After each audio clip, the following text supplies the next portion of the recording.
I will, in this webinar, I'll be talking about the scientific and engineering practices, and you'll have a chance to interact through some of the features that are available, just so that you know this is one of the first webinars that we've been doing through this format. We're using GoToWebinar software right now, but we're actively evaluating other software. So one of the things that we'll be interested in after this is your thoughts about the software and this whole experience. One of the things that's available within this is the opportunity to raise your hand. It's not always obvious, but you'll see a panel on the right-hand side of your screen, probably if you launched it. Try right now raising your hand, and we'll get a sense of who's out there in a minute. Looks like we've got a few people. Okay, very good. See John and Earl doing it. That's great. Some others getting a chance to raise their hand. Excellent. You notice it's a toggle button, so you can press the button to raise your hand. You can press the button to take your hand back down. We'll be monitoring that during the webcast so that if there's something that you have a question about, go ahead and raise your hand. Hopefully we'll notice that, and we'll have a chance to stop at any point and answer questions. We'll also be building in some polls and some questions as we go along, so we'll have a chance to ask questions and think about things as we go along built in. But please feel free to raise your hand. We'll try to get to you as you need. There's another feature in here that we'll use as well. If there's a need for some support or questions that you have as you go along, you can also ask a question with the box right there that says questions. You may need to click on the little triangle to uncover that questions box, but once it's clicked, you've got a box you can type in. And we'll try this right now so that we get a sense of where people are at the webcast. We're a little bit out in cyberspace right now, so take just a minute, answer a question right there, or type an answer to a question, and let's see where people are. Got at least one person from close by here in Massachusetts, which is great. Oftentimes these webcasts get people from the local area because they know about us as the Concord Consortium, but we have people from over 150 different countries who are using our software. So if you're on right now, take another minute. I see somebody from Denver, Colorado, which is great. We're actually working on some collaborations with people out in Colorado right now in Denver Public Schools, so we're excited to see that as well. Leave just another minute here for people. Somebody from Norwalk, Iowa, that's great. Good to see you, Sarah. We're doing some work with people in Iowa with some of our customizable curriculum materials, so hopefully we'll learn about more than that. We've got a couple of people from Minnesota I know well also. Another minute for any other people. Type in some information about where you are, and we'll find out who's out there listening to the webcast. Leave it for just another second here, see if anybody else has a chance to weigh in. All right, so we'll be doing a few different things in this webcast. If you have questions as you go along, please type them into the box. We'll also have some places for you to specifically answer some questions about what we're doing. So quick poll, we'd like to know a little bit about you as well. So we'd like to find out who's in our virtual room. First thing we'd like to find out is what grade you teach in or work with. So I'll put that poll up right now. We'll leave it open for a minute. We can see who's teaching what grades. If you work in higher education, we'd like to know that. If you're not currently working in a school setting, but you're just interested in knowing more about this, maybe you develop curriculum, that's also interesting as well. Looks like so far as people are voting, we've got a pretty good mix here. We've got some people from middle school. We've got some people from grades 9 through 12. We've got a few people who aren't working in a school setting right now, but they're interested in our materials. One of the great things about our resources is that they're free and they're open source and they're available for anybody. So people who are, if you're teaching in a high school, you can feel free to download the things you see right now. If you're working with school districts developing curriculum materials, or maybe you're interested in curriculum because you're in a company that does those kinds of things, we're very interested in connecting, collaborating, and our materials are available for those kinds of things as well.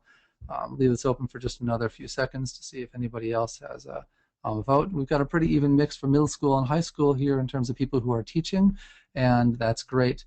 One of the things that you'll be seeing are examples that are usable both at middle and the high school level. So there should be a little bit of everything for something for everybody. One last question here before we get started. We'd like to know what subject you teach or work with the most.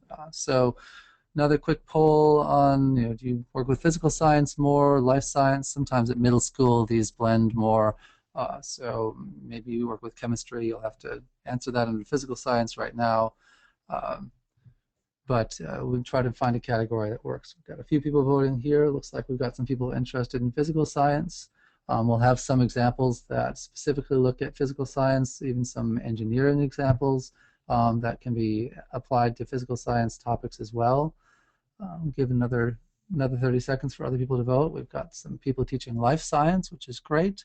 We'll definitely show some examples for life science all the way across the grades, so you have a chance to see biology examples and different ways that you can approach life science using some of our software.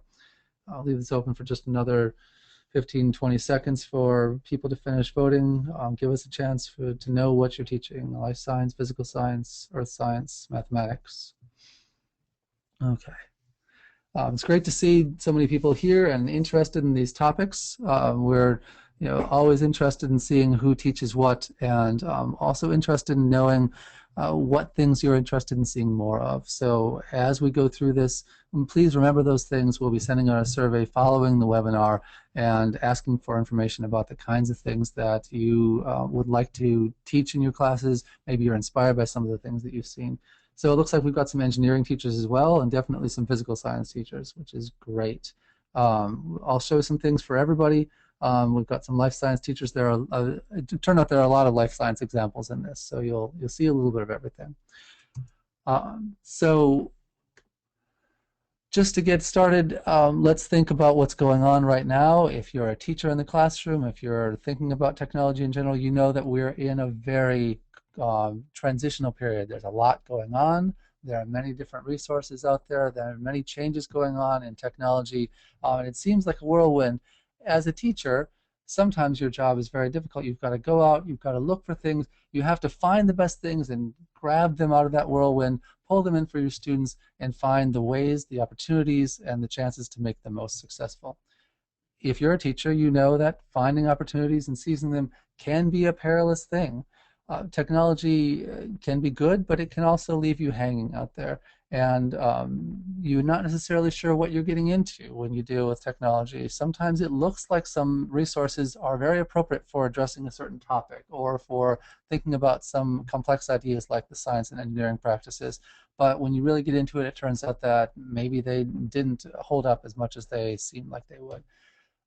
I'm here to tell you that there is a better way, that there are some amazing ways to use technology to approach these kinds of topics. We'll look at many of them today. We'll allude to many others. And once all those things link together, there really is some magic that can happen in the classroom with science and technology merging together. So I'll give you some examples. Hopefully we'll launch you towards some new ideas.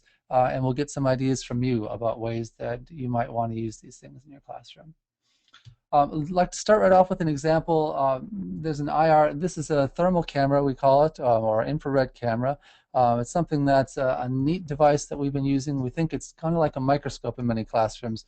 And I wanted to show you an example right off that gets you thinking a little bit about some of the possibilities for what technology can unlock in the world. I'm going to show you an example of something that's a little bit unusual. This is a glass of water, and it's blue because the water is evaporating, so it's a little cooler than the world. But when we put a simple piece of paper over it, all of a sudden that paper becomes red through the camera. What that means is that the paper is warmer than the room around it. Energy shouldn't work that way, but this is very mysterious. With a camera like this, we can unlock phenomena that we didn't even expect was available. I wanted to put this out there as a simple example of something that is happening all around you that you might not have even realized. So let's give a chance to use our questions. When you see something like this, what questions does this make you ask? We'll hold pause for a second and look at the questions people put in just to get an idea of the kinds of things that are raised by a simple phenomenon like this. When you see something unusual, something you didn't expect, something like this that technology Simple but interesting technology like this, infrared camera can do. What does it do? What kinds of questions does it make you ask? We've got a couple questions coming in. Hi. Okay, we've got somebody who's interested in what's going on there. What mechanism is it? What's causing that warming? That's a great question.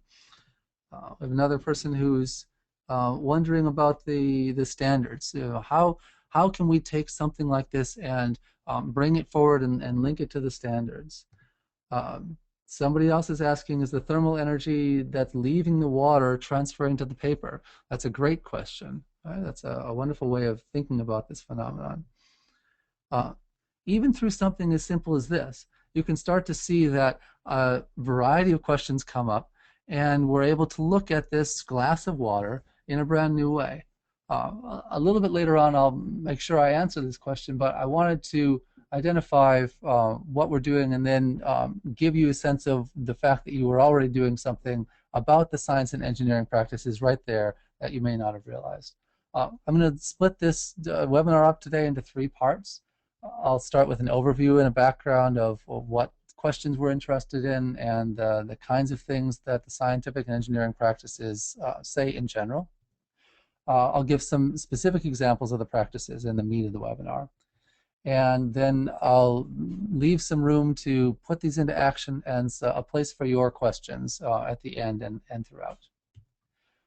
So beginning the overview and background, let me say a little bit about ourselves, and then I'll describe where we're going with the science and engineering practices and where they came from.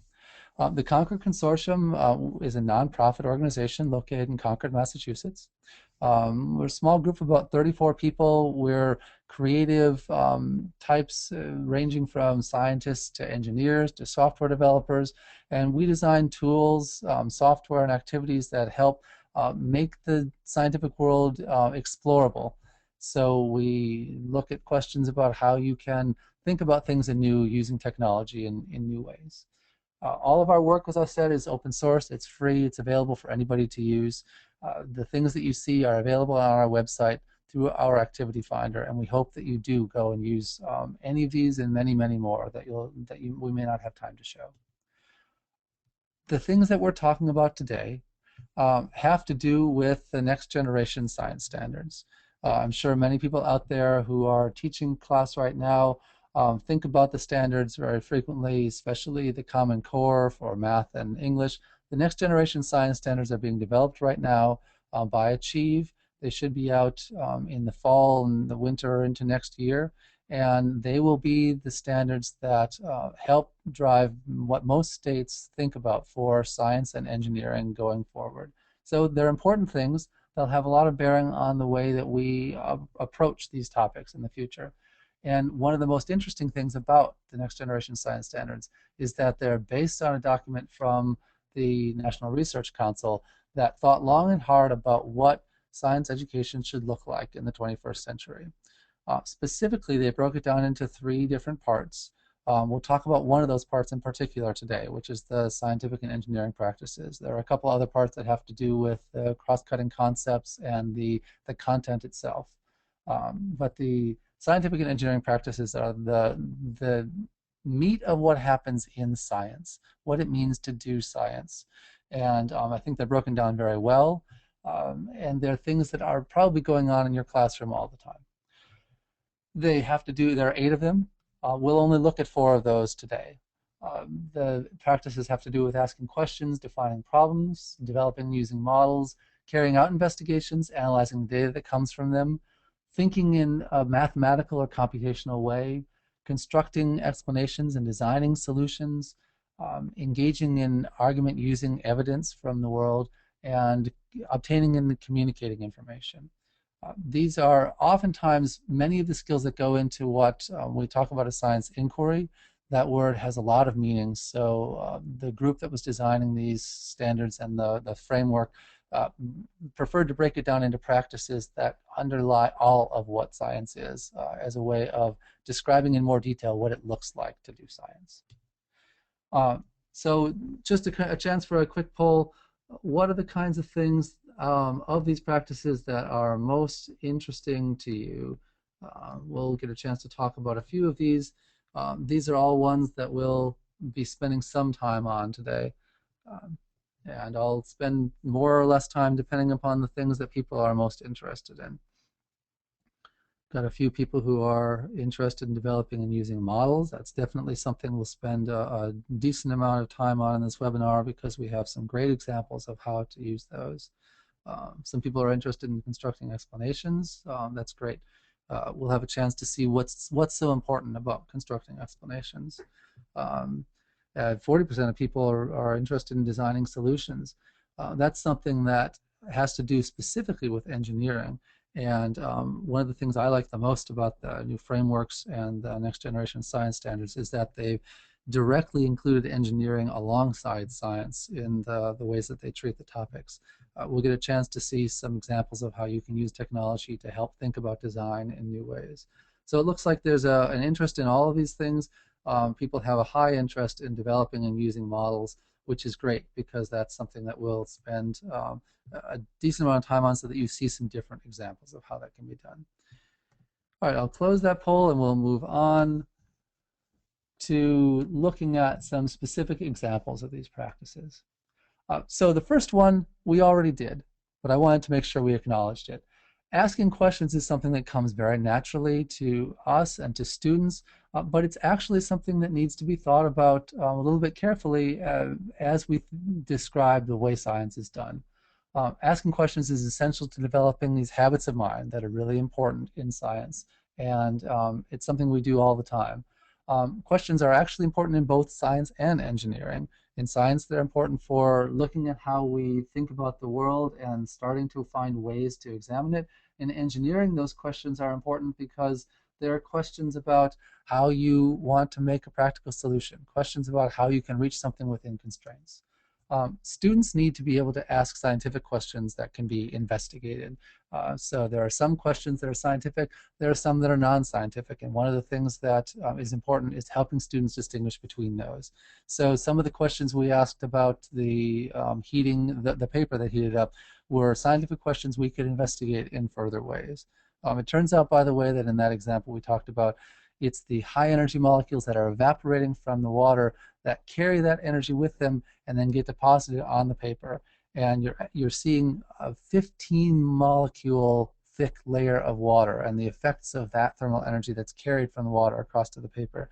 So there are a lot of questions to be asked about phase changes and energy in something as simple as a glass of water.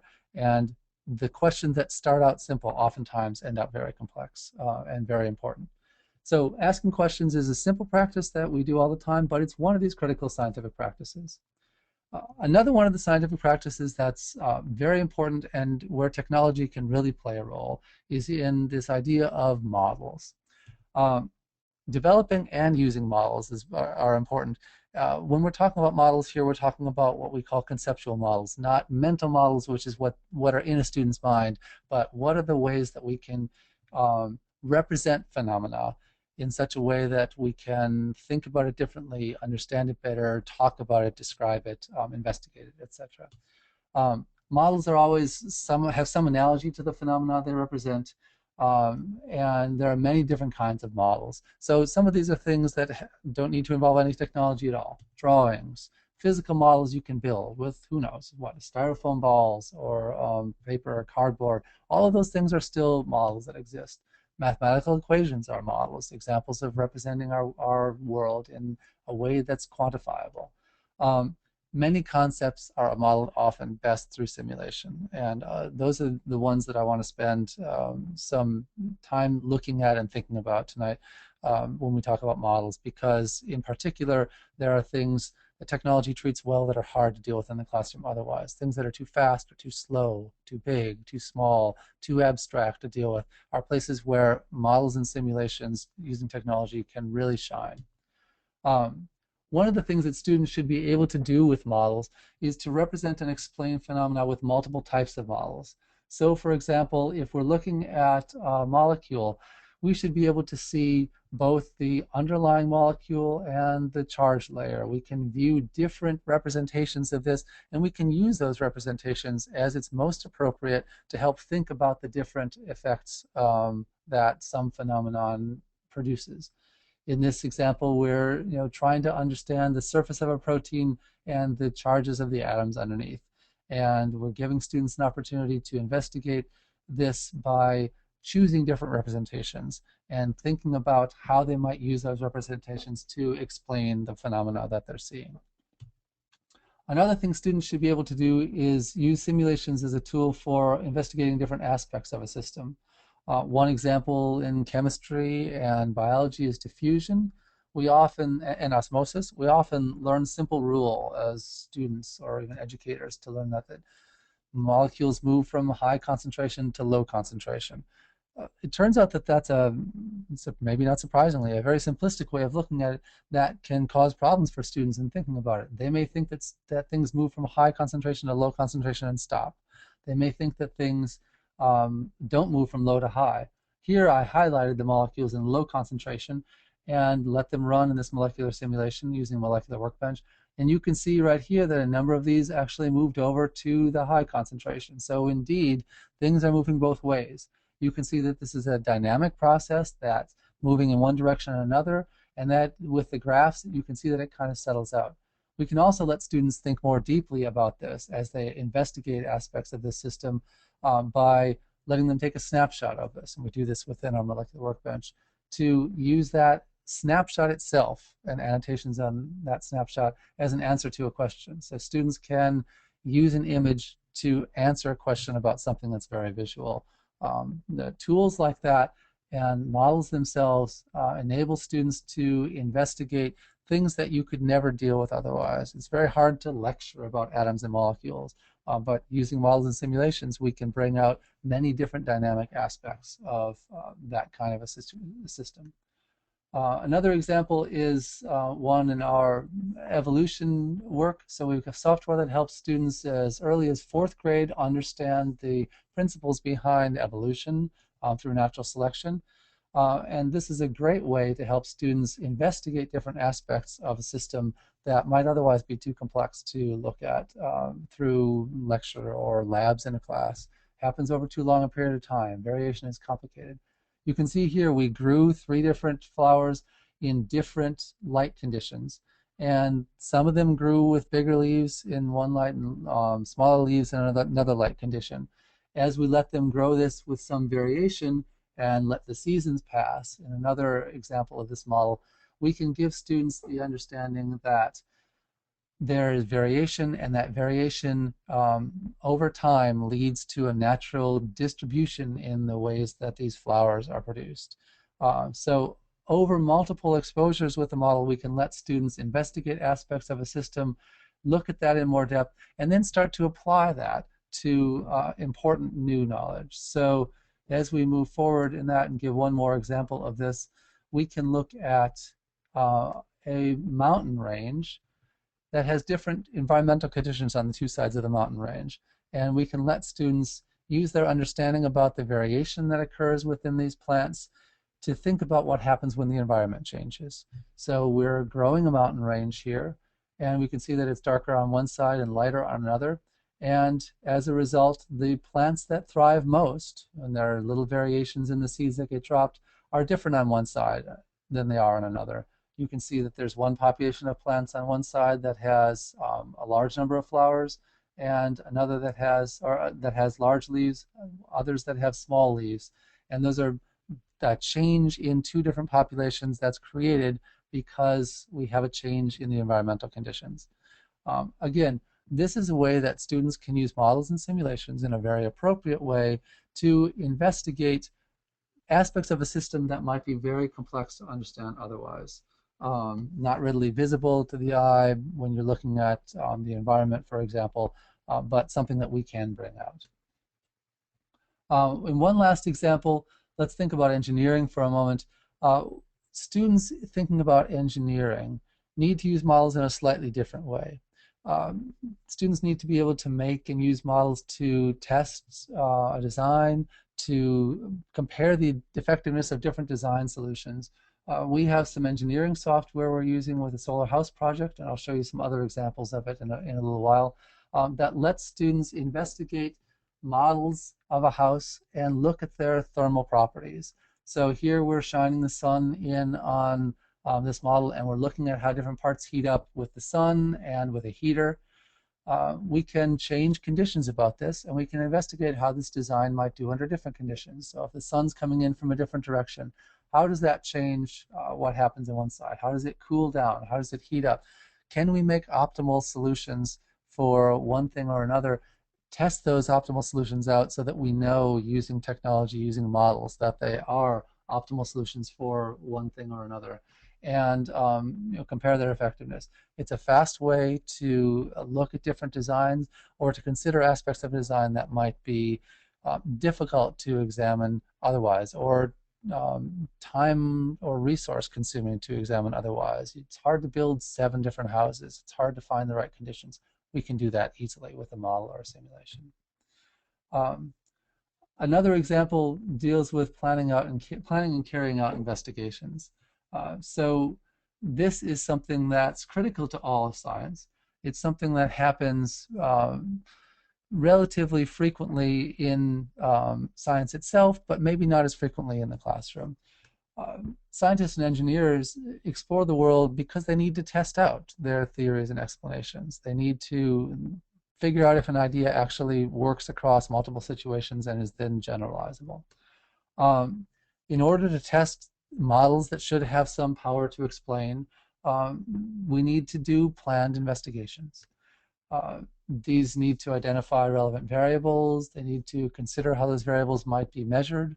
Students need to think about how to control variables. To do these kinds of things, students need experience in multiple ways. They need experience in real-world situations, designing investigations. They need experience in ways that allow safe and quick feedback and experimentation that happens very quickly over time. We can provide that with models and simulations as well. Here's an example of a scenario where we can use technology to help students do 2 things. Think about what's going to happen ahead of time, do some prediction of what's going to happen, something we know is important for their learning, and we can let them collect real-time data about a situation at the same time as they're processing their prediction. This is from some of our work letting students do investigations with real-time data collected from any of a large number of different probes or sensors. Here you see a student drawing a prediction graph of what they think might happen when warm water and cool water are combined. And then right at this, in the same investigation, we can let students directly collect data from a temperature sensor that's plugged in. This, I think, is a Vernier fast response temperature sensor. You might have one in the closet if you have probes and sensors that you use. If you don't, something like that costs not very much now. You can buy many of these for $20, $30, $40. You can buy interchangeable sets for a few $100s that are very useful in the classroom. By allowing students to collect real-time data from the world, what we're doing is taking hands-on experiences and bringing that feedback loop closed more tightly so that students can quickly see the results of what they're investigating and think about those ideas and examine new ones much more quickly. I should say for a minute, the software that was used to create this is interesting for one other aspect, which is that this particular activity that you're seeing here is something that was created by one of our staff, but exists as an exemplar activity that can be copied, customized, and changed by you. So we have ways that will let you, ways in our portal you can log in, you can create your own versions of activities, or you can simply change parts of that to be match the kinds of things that you were studying in the classroom recently, for example.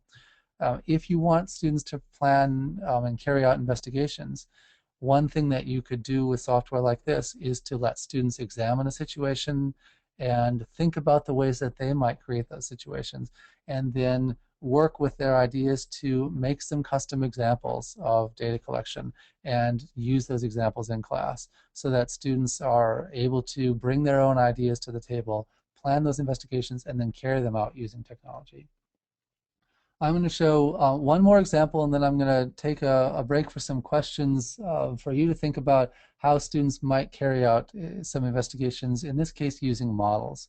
I'm going to show two examples from one particular model or set of models that deals with global climate change.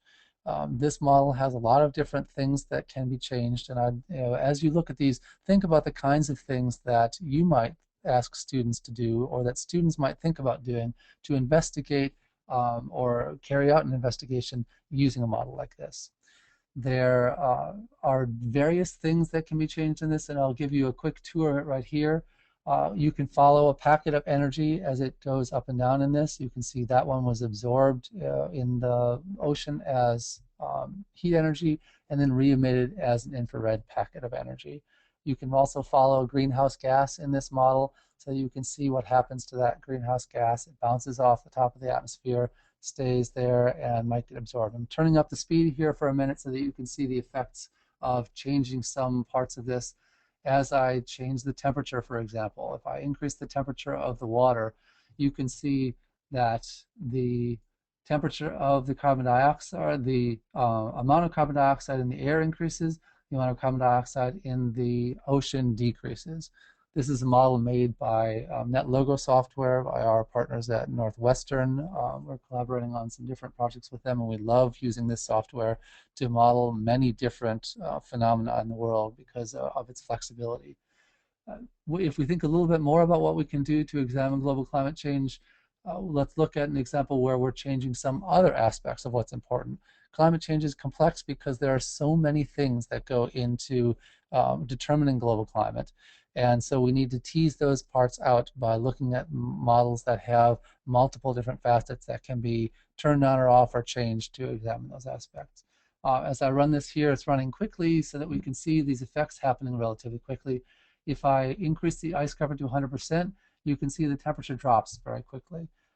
Ice has a high albedo, which means that there's a lot of reflection happening from that. So we can also change that albedo and see what happens if the ice is not as reflective. And you can see at the end there that that has an effect on the temperature. The last thing we'll do here is make a volcano erupt to add a bunch more carbon dioxide to the atmosphere and the oceans. And you can see pretty quickly that there is an effective temperature change going on there as well. Not quite as noticeable. If we let this run for a longer period of time, it might be more noticeable. So there's an example of a situation that's relatively complex that we use a couple models, and we have several more to get at, and that lets students investigate in multiple ways. So let's take a break for some questions, thinking about perhaps that global climate model, or maybe another one of the models that you've seen. What kinds of investigations could students plan and carry out using some of those models? We'll leave a little bit of time for people to pose some questions here. Just thinking about the ways that students might use models or simulations to plan or carry out investigations with things that would otherwise be quite complex to imagine. It looks like some people had some questions about activities. I think they've got some of that as well, giving people some time to think about planning these investigations. One of the things that's most important about thinking about carrying and planning out investigations is the idea of questions and hypothesis. By the way, students need to be able to think about the questions that they formulate, and eventually, as they go on toward middle school and high school, they need to be thinking specifically about the kinds of questions that make good hypotheses, testable hypotheses, the kinds of things that you can look at scientifically, that you can investigate, and things that you can plan for in different ways. It means one thing to plan for field research procedures that require investigation over space. It means another thing to plan for research that involves an experiment but happens in the classroom, so you can control the conditions much more completely. There are some cases where you can't control things at all. It looks like one of the questions that people thought they could carry out was you could look at how do you change variables and what effect does that have on the ways that you can reach conclusions about a situation. So for example, in the climate change model, there's a lot to change there. Students might need to learn that they would, if they change multiple variables at a time, it's quite difficult to draw a conclusion from what's going on. But that idea of controlling variables or considering what kinds of variables might have what we call confounding effects, what might confuse the situation, and how can you change those variables one at a time so that you're able to look at those more. Another person, Earl, was asking about what global climate would be like if the automobile had never been invented. Great driving question. Is something that you might be able to examine with a global climate model that puts students into a new mode of thinking about something that they that might be too vast to think about if you don't link it to their personal experience. And another person asked about other kinds of models. You know, what could we do to think about different inputs to this? So what about tectonic activity, you know, plate tectonics, and how would that change the chemistry of the atmosphere?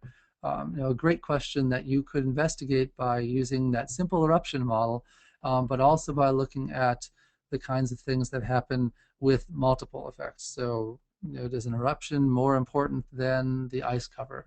And, you know, how do those things play into things like feedback loops? So one of those might, you know, ramp the effective temperature up very quickly. Another one might leave it relatively unchanged for a period of time. All of those are great questions, and I think you start to get a sense of how students could use models and simulations to think about things relatively broadly, but use a contained environment to investigate otherwise very complex ideas. So we'll move on to two more examples, and then we'll leave some space for questions and thinking at the end, so that I'll make sure you get a chance to see where you can find all of these. One of the things that's most important in processing and thinking about science goes beyond just investigating something. Once you've investigated something, it's important to be able to explain what's going on. This is important for a few different reasons. One of the reasons it's important for students is because through demonstrating their own understanding, through creating explanations, students actually are engaging in the conceptual change process themselves. And it's an essential step for helping students build their own understanding. In general, explanations are any kind of account that links a scientific theory with a specific observation or phenomenon. So if we think back to the heating water example we started with, many people posed multiple explanations for what might be causing that. If you're saying, I'm wondering if the thermal energy from the water is being carried across to the paper, you're using some scientific theory about energy and you know, how it's generated, how it's carried, to link it to a phenomenon that you've seen. Scientists use these all the time because they need to build their own understanding. They need to build theories, and they need to build explanations that are based on those theories. As I said, it's an essential step for students because it's a step that brings them from the kinds of things they see to integrate that into understanding using the theories and ideas that they've developed across time. It also helps students gain a greater appreciation of the explanatory power of what they're seeing in these theories. So it's one thing to understand theories, it's another thing to understand that those things that you're learning in science can make predictions about the world that you can test. I wanted to just show a couple examples of how we, in one of our curricular examples, use scientific explanation to help students think about models and simulations. These are examples from a project called High Adventure Science. It's a curriculum that we develop that helps students think about questions that aren't answered yet, frontier science as we call it. One of those examples of frontier science is global climate change, things that are being actively investigated by scientists right now. And we put students into the position of looking at both real-world data and models and simulations and pulling all of that understanding together in a way that helps them better understand the concepts, but also think about what is uncertain in the world. What can we know, and where are the limits of what we can predict and what we can know. So here's an example where students look at some pictures from glaciers before and after, and they look at data about the extent of Arctic sea ice, and then we prompt them with the questions that get at these critical ideas of scientific explanation. So one of these has to do with the trend that they see in that graph. How might that predict or affect the Earth's temperature 100 years in the future? It's one thing to answer that question, it's another thing to make that explanation. And by producing both of those pieces for students and pulling them through those steps, we create the need to back up your ideas with a more complete explanation that's linked to theories of science that you've understood. That's the kind of thing you can do in anything in class. And it's even as simple as just saying, why do you think that? Or sometimes you explain more. You can do that with or without technology, but it's a way to make sure that students are taking the extra step, going beyond their factual knowledge and linking it to understanding. At the bottom of this, you see another thing that's an interesting aspect of this that can be done anytime students are exploring, say, a model or simulation or another question in the classroom. How certain are you about that prediction and that idea? And what affects that level of certainty? So on the one hand, this seems like it might just be, temperature meter for how sure are you? But really the question gets much deeper than that. It gets to this question of how can we know and what kinds of things make us sure or unsure about the world. If you looked at that climate model for a while, you would see that there was a lot of variation in the temperature even within a certain setup of the model. That kind of variation is something that students need to understand to know about how certain we can be about predictions in the world. When students are looking at a model like that, you can see here this is a screenshot of a model where we've brought in human effects.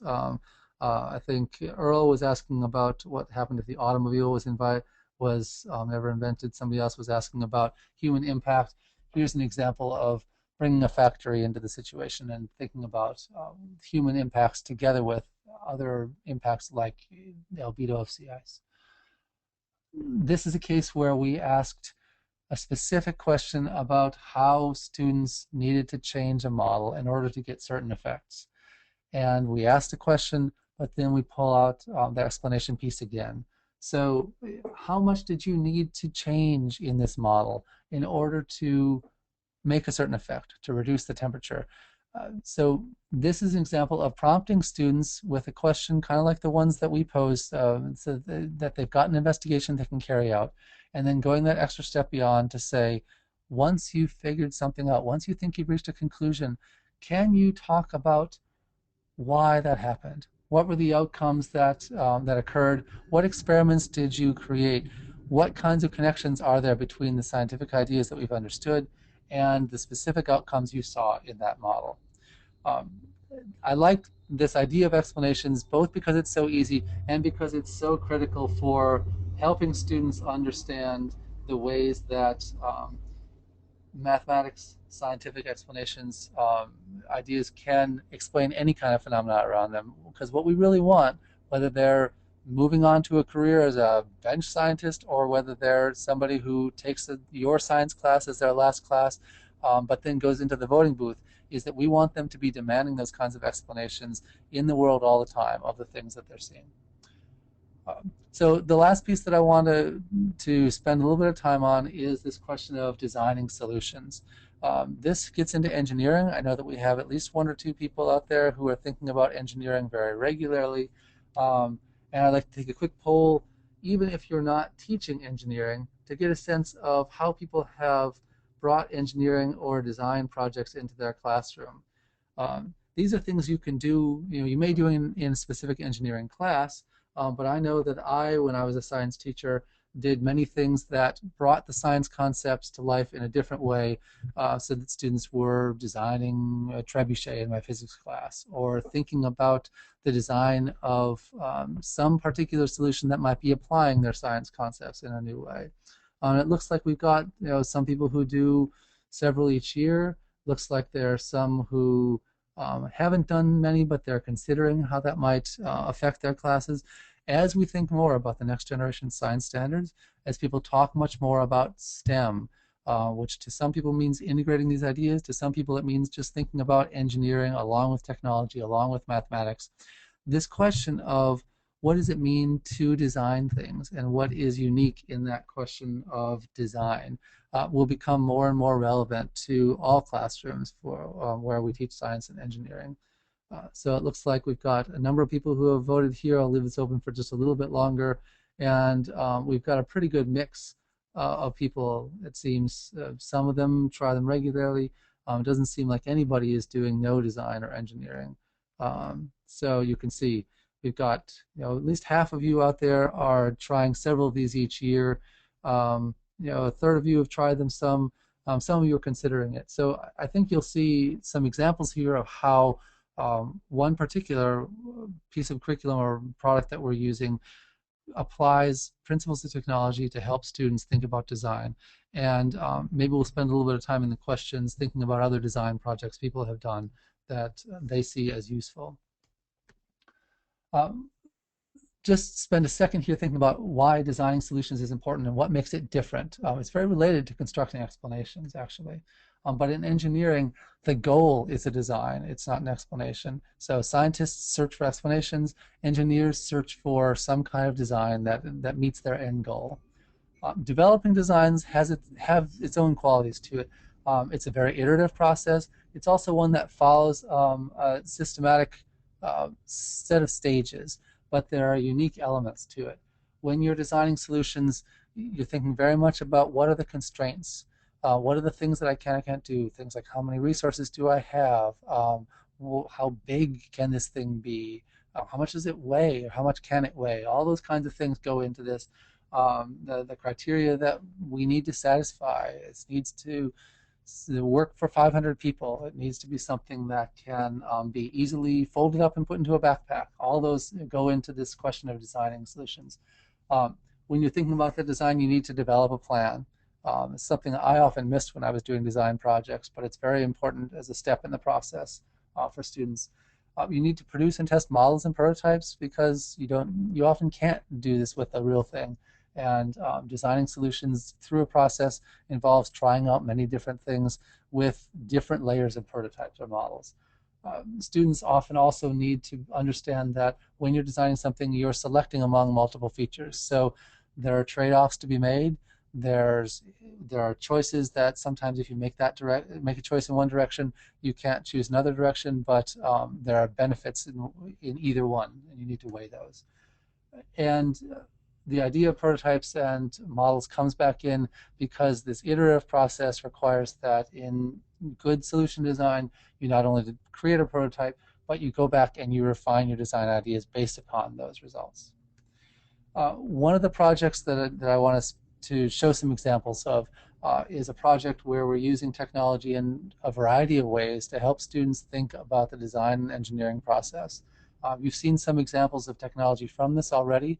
I'll show you a couple others that we're using, and again, all of this work, including a workbook for this, the principles for this are available on our website. We're using infrared cameras, data collection technology, and models and simulations to help students understand solar houses, the design of houses that gain, trap, collect energy from solar radiation. You can see some students here working with a model house that they're heating from the inside, and other students looking at this with an infrared camera.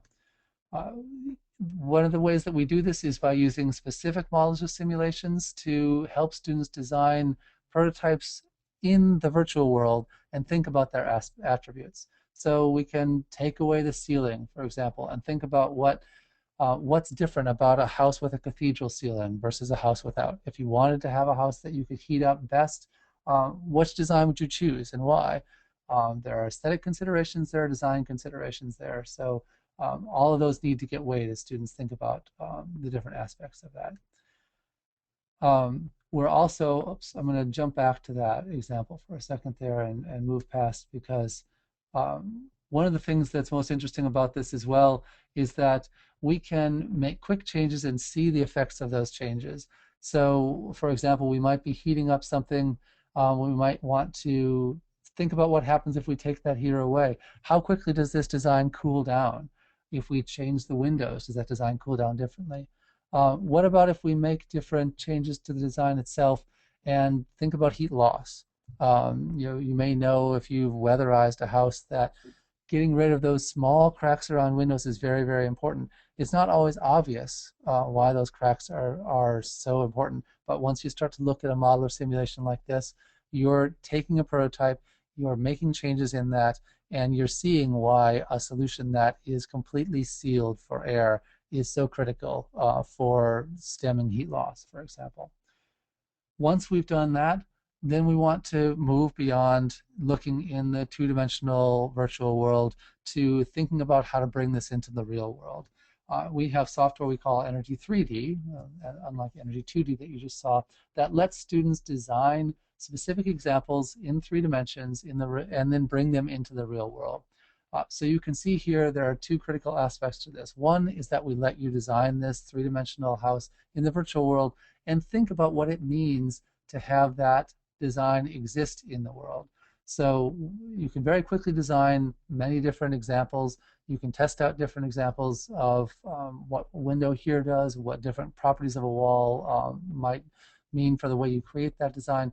But then we can let students place that in a certain position on the earth, and we can let them examine what happens if the sun passes over that at different times of day. So which direction do you want to situate your house? If it's got a giant window, should it be facing south or north? If you've got a small window in one place or a large window in another place, what effect does that have? We can look at this at night, and we can look at this in day. And as students examine that heliodon, as it's called, they can make changes in the way their house is situated, make changes in the design to try to use the best aspects of that design before they bring it into the world. Then we can let students take that design and bring it into the actual world very easily. So we can take that design, we can explode it apart for them with this Energy 3D software, and we can let them take each part, put it on a specific page, print it out. They can see where those different pages are so that they're numbered and easy to put back together. And then students print those out. We let them use real-world materials like drywall or foam board and make those houses in real space. We can take those houses, we can place probes and sensors within them, and students can examine how their actual design works in the real world. So that's an example of multiple uses of technology to design solutions for a particular problem where students can use their solutions in the real world, but they can also use the power of technology to rapidly iterate on those examples. So that was a full set of some examples of some of these practices. Just a quick word or two about the ways that you can put those into action yourself using our software. All of the examples that I showed are available on our website. We will have up after this webcast by the middle of the day tomorrow, we'll have links to all of the things that are available, and we will send out an email to you that describes those links as well so that you have ways of getting to all of this free software. But if you want to do that right now, you can go to our website at concord.org and you can go to the activity finder right under activities for school and home. You can see dozens of different activities there. You can sort them by grade level. You can sort them by subject area. They're all free and available for anybody to use right now. I wanted to just put a shout out to a couple of our funders. We've gotten some funding from the charitable arm of Google to bring our molecular workbench software that you saw into the web world. We're bringing that into HTML5 so that we can use that on all kinds of devices, on iPads and web browsers. We've got work going on that all the time. You can see that at our molecular workbench page that we'll send out a link to as well.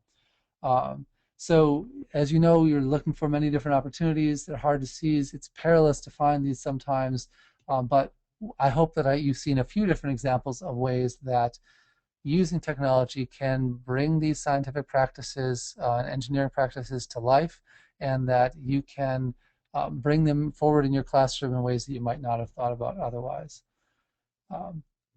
We've got a lot of different collaborators involved in this work. We particularly like to thank the Science Foundation all of the time, because the National Science Foundation funds the large majority of this work for us, and we're very thankful to them for it. you can find these resources on our website. You can also stay tuned to these different resources on our Facebook page or by following us on Twitter. If you like us on Facebook right now, you'll get updates very regularly about these things. Pretty soon you'll see the results from a Design Your Own Model contest where we had people suggest models that they were interested in having us build. And you can vote on one of the top 3 examples pretty soon. If you've got other things that you'd like to see us do, if you've got questions about ways that you might use our software or examples of things that you're doing with our software or with technology, we'd love to hear about those. Our Facebook page, our Twitter account are places that we'd love to get those testimonials or examples so that we can build off of those and we can let other people know about the kinds of things that you're doing with our models or simulations. So thank you very much for this webinar. I'll open it up right now for any questions that people have as we're going along, in case there are things people would like to know and they'd like to try, and maybe some things that you saw that you're interested in knowing more about. We've got a few more minutes left, so if there are any questions, now's the time to ask them in the question box. It sounds like people were interested in this. As I went through, people already were suggesting some examples of how you might do this. The investigations here, thinking about construction at different latitudes is one thing people are interested in. Somebody's saying, I want to do much more. There's a question here about how to use the models and what platforms they work on. Almost everything you've seen works on most platforms that you've got available to you in the classroom and the computer lab. If you've got a Mac, you've got a PC, this software works cross-platform. So you can use it on Macs and PCs. Much of our software works on Linux as well. The software that you saw, for the most part, was either Java or HTML5. Much of the molecular workbench that you saw was working with Java so that it will launch across platforms. That won't run on tablet computers yet, but we're working in our next generation molecular workbench project to develop examples of software that can run on iPads and tablets and anything that your students can throw at it before too long. So the kinds of things that we're interested in are things that will work as much as possible for you.